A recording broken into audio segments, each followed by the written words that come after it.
Okay, I'm going to do the first question on the sheet so that you are knowing whether or not you are on the right path for what you're working on.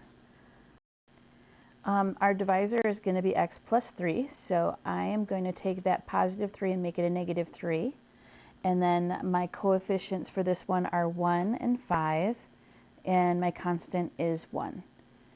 And these all come from whatever numbers are in front of each variable and the constant at the end. I'm going to start by bringing down the very first one and then multiplying negative 3 by 1, which is negative 3.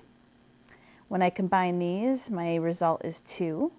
Then I'm going to bring negative 3 and multiply it by 2 to get negative 6.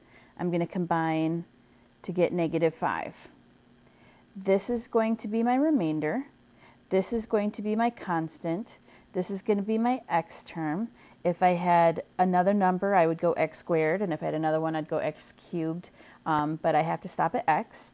And so my answer to this is going to be x plus 2, that's this, 1x plus 2, minus 5 over x plus 3, my original divisor.